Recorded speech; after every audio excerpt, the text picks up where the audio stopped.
जय हिंद। चलिए आज हम लोग बायोलॉजी जीव विज्ञान के विषय में कुछ जानते हैं, कुछ सीखते हैं। जीव विज्ञान का अध्ययन सजीवों का अध्ययन जीव विज्ञान कहलाता है। जीव विज्ञान के जनक अरस्तु हैं। जीव विज्ञान को दो शाखाओं में बांटा गया है, जूलॉजी जीव विज्ञान, बोटनी पादप ज्ञान। जूलॉजी इसके अंतर्गत जंतुओं का अध्ययन किया जाता है। जंतु जो चलने फिरने वाला हो, जो एक जगह से दूसरे जगह जाता हो, जैसे मानव, पशु, पक्षी इत्यादि।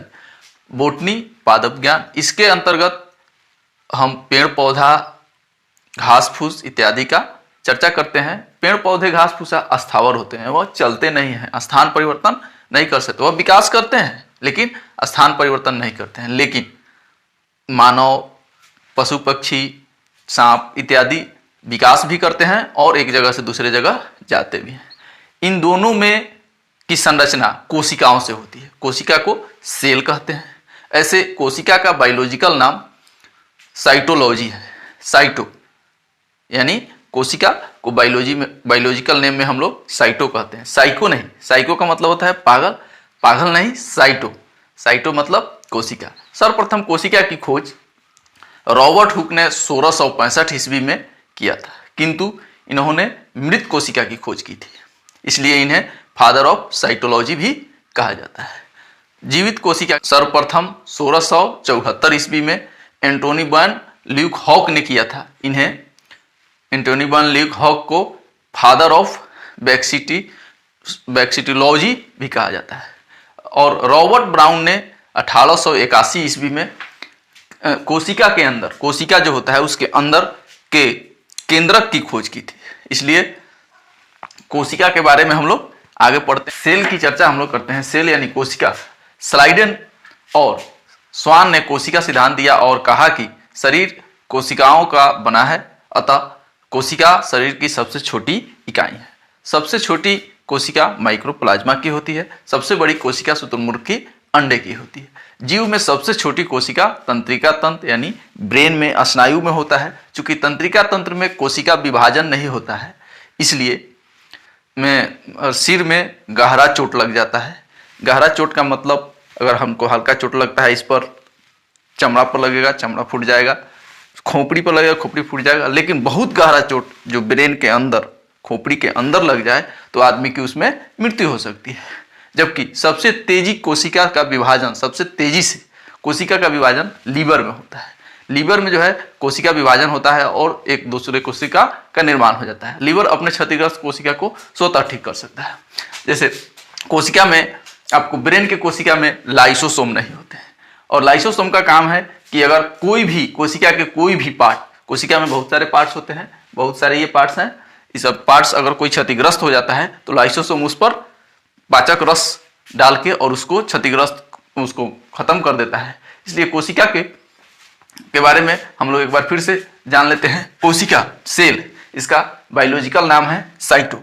अध्ययन साइटोलॉजी में करते हैं, इसको पढ़ते हैं साइटोलॉजी में।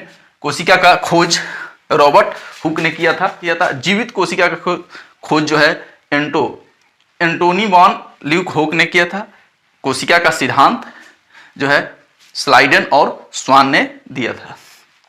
छोटी कोशिका माइक्रोप्लाज्मा की होती है और सबसे बड़ी कोशिका शुतुरमुर्ग के अंडा की होती है। यह ओवरऑल में हो गया, ओवरऑल।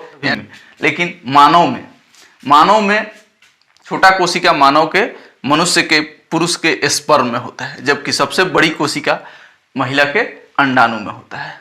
मानव में सबसे लंबा और बड़ा और लंबा, यहाँ बड़ा और लंबा से संबंध है कि बड़ा यानी लाल किला बड़ा है, जबकि अशोक स्तंभ है या आपको कुतुब मीनार, यह लंबा है। लंबा का मतलब बहुत लंबा और बड़ा का मतलब बड़ा। लंबा में आपको मानव का न्यूरॉन का कोशिका जो होता है वह लंबा होता है। विभाजन रहित न्यूरॉन मतलब कोशिका जो है यह विभाजन रहित होता है और इसमें विभाजन नहीं होता है। लेकिन लीवर के कोशिका में तेजी से विभाजन होता है। अब कोशिका के स्ट्रक्चर को हम लोग अपने स्तर से जान लेते हैं कि जैसे हम लोग ईंट इकट्ठा करते हैं, ईंट को जोड़ते हैं परत दर परत, तो बनता क्या है? दीवार। और दीवार के बनने से कुछ कमरा बनता है, दो चार, एक कमरे में 4 दीवार होते हैं, एक छत होती है, एक नीचे जमीन होता है, तो एक कमरा बनता है, और 2 4 5 कमरा को एक जगह इकट्ठा कर दिया जाता है तो एक घर बन जाता है। उसी तरह शरीर में छोटे छोटे छोटे छोटे अनुकण के रूप में, जिसको हम लोग माइक्रोस्कोप से देखते हैं, कोशिकाएं होती है, और उस सभी कोशिका, बहुत सारे कोशिका एक जगह जुटते हैं तो ऊतक का निर्माण होता है, और ऊतक के निर्माण, जब ऊतक बन जाता है तो अंग का निर्माण हो, जैसे हमारा हाथ हुआ, नाक हुआ, कान हुआ, आंख हुआ, पैर हुआ, ये सब अंग है, शरीर के अंग, और इन सभी अंगों को एक जगह सुसज्जित कर देते हैं तो शरीर होता है। ये इसके लिए ये हमारा पार्ट 1 है।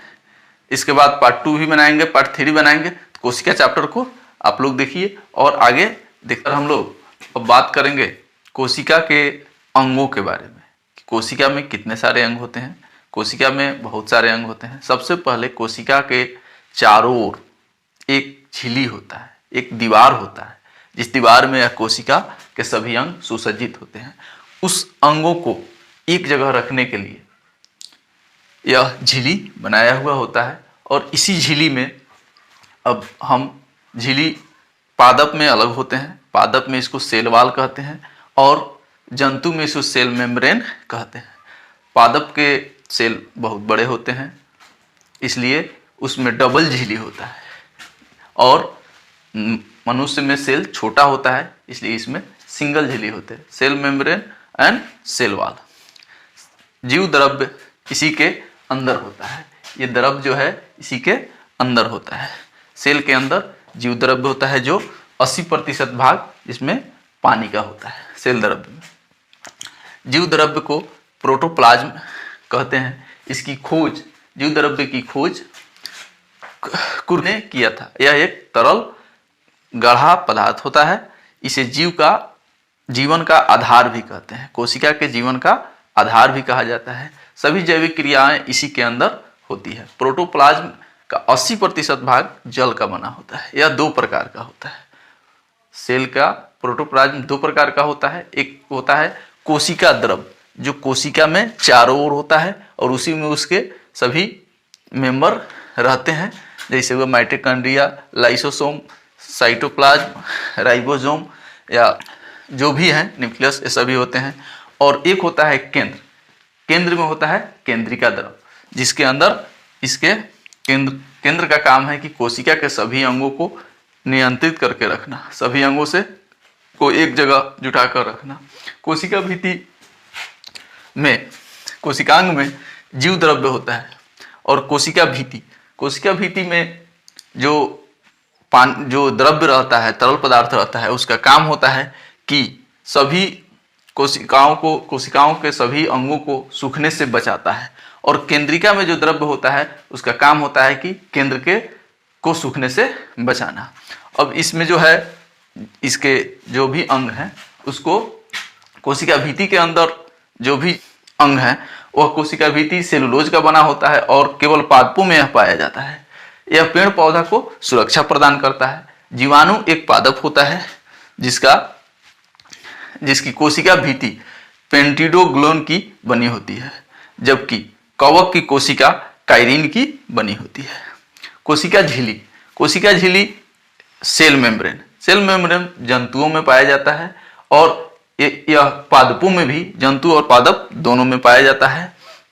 कोशिका भित्ति के अंदर के सभी अवयव इसी झिल्ली के अंदर रहते हैं। सेल मेम्ब्रेन कोशिका के अंदर पाए जाने वाले पदार्थ का नियंत्रण करता है। यह अर्धपरागम्य होता है।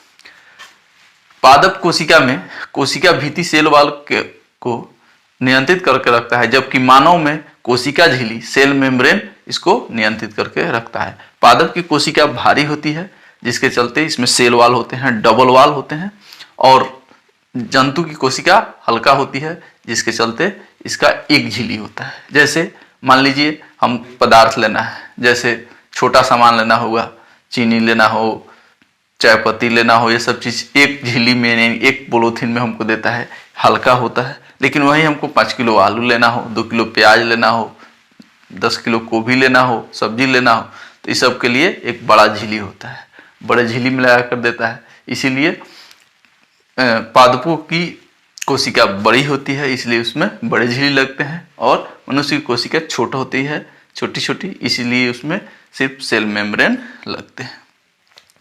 ऐसे कोशिका चैप्टर बहुत बड़ा है, इसको हम लोग आगे पढ़ेंगे, इसलिए आप लोग इसका एक स्क्रीनशॉट ले लीजिए।